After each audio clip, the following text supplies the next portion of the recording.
Oh alah nggih. Bapak Kusno saking Jawa lek mboten Kang Soidi niki biasane. Nggih. Monggo tindak wonten ing sasana rinengga katur kunjuk dumateng panjenengan.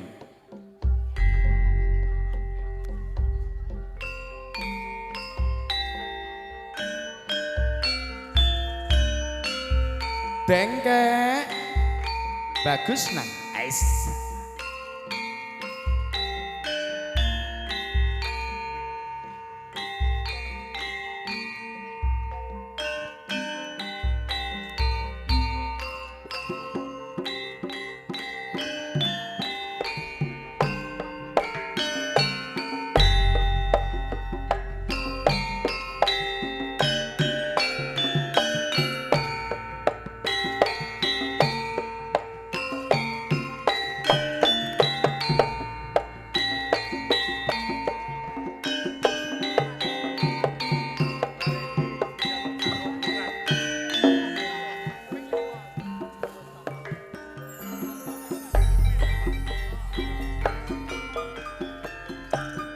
Atiku bingung nganti ra bisa turu marga slirane najan lugu ora wagu angel gonku lalekake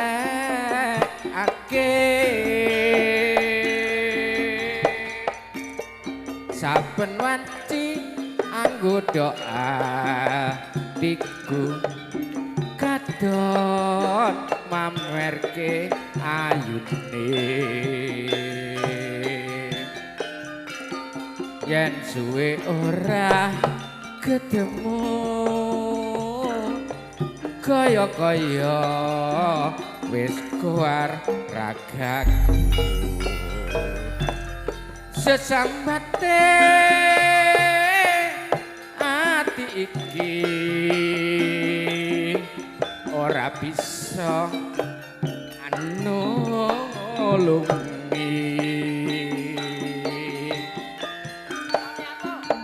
ora liya mung sliramu wong ayu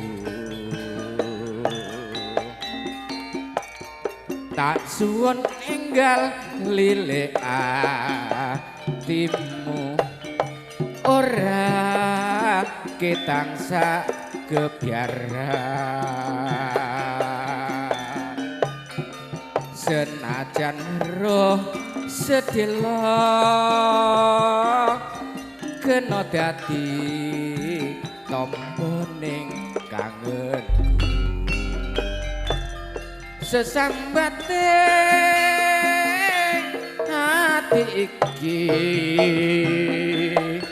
ora bisa nulungi ora liya mung sliramu wong ayu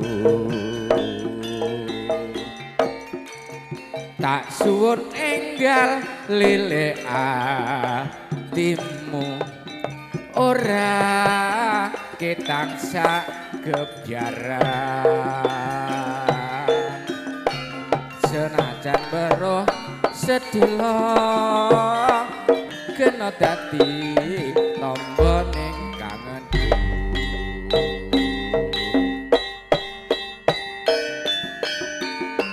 sinten sing nyuwun gending nih Pak Soidi ya?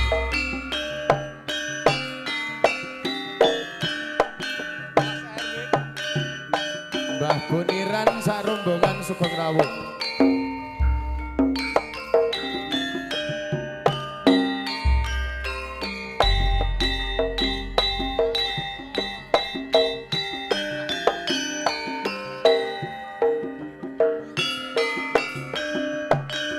Oi, yuk. Ha, je, lo,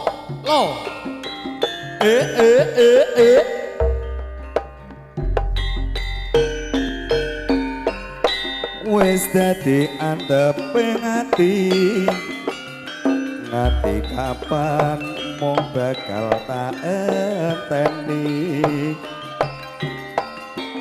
aku wis kebacut tresno ya mung sliramu mung katon ana mata yen wengi ra bisa turu bayanganmu wis mlebu pikiranku kok kaya ngene rasane mung tansah kangen pengen weruh dheweke apa bisa aku nyanding sliramu duh wong ayu kang dadi bebujanku tulung ana rasa kangen atiku nganggo esem manis sing tak tunggu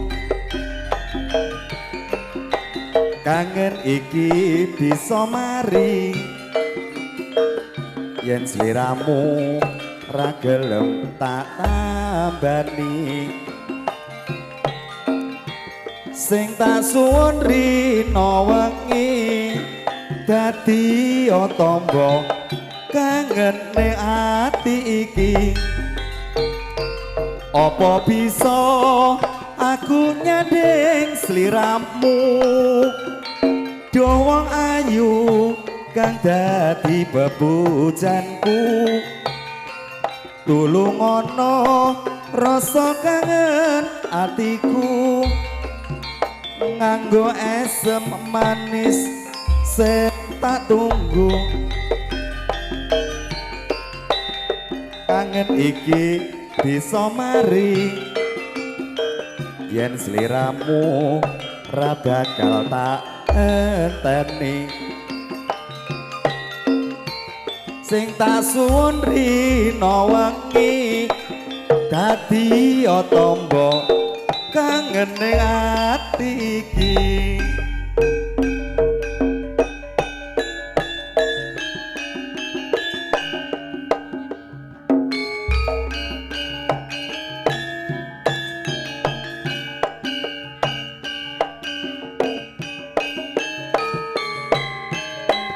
Sumangga ingkang ngersakaken dawuh pamundhut ninggal katresnan.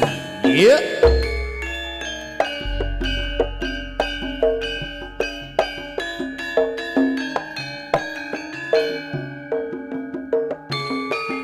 Oi. Iya. Ha. Oi. Zuk. Zuk. Lo. Lo.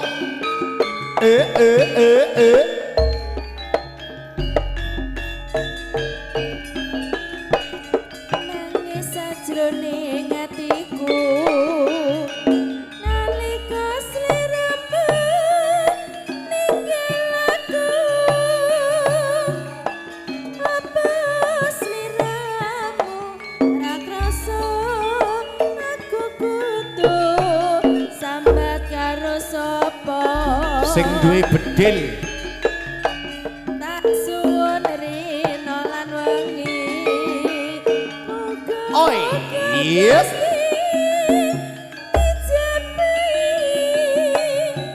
Ha. Oi.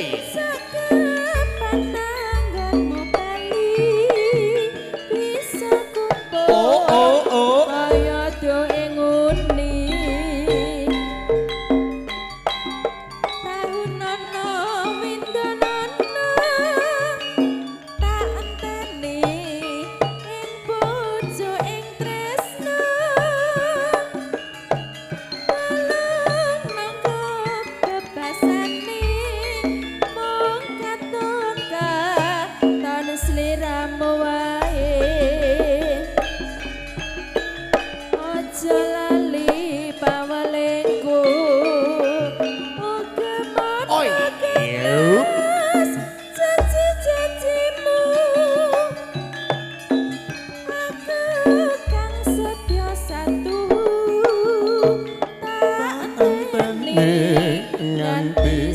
elingmu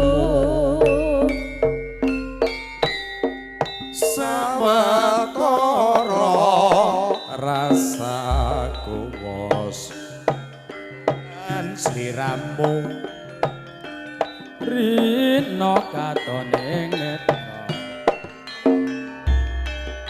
wanciratri tansah gugut ati ewa semono sliramu durung kelemploko tansah tak tunggu-tunggu anggonmu mek sapa karo aku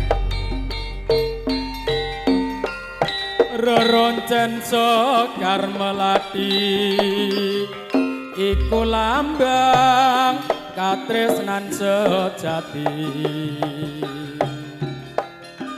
senajan kaya ngopo jroning ati ora bakal tega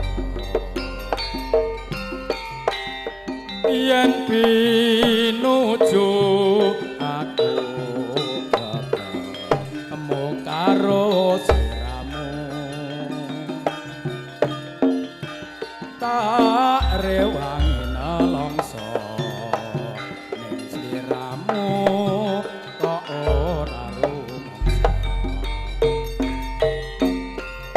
reroncen sekar melati iku lambang katresnan sejati senajan kaya ngopo jroning ati ora bakal tega yen pinuju aku ketemu karo sliramu tak rewangi nelongso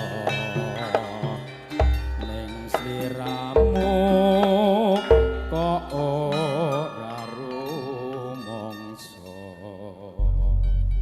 nggih ngaturaken matur sembaing panuwun kinarya matur sembah nuwun Pak Sujud nggih para-para pepunden kawula niki tayupe wonten dalempun panjenenganipun Bapak Harmani sedikit berbeda dengan biasanya. Iki mau lek biasane diarani ya gur ketawangan menyang ladrang iki mau nganggo double kill alias double sampur.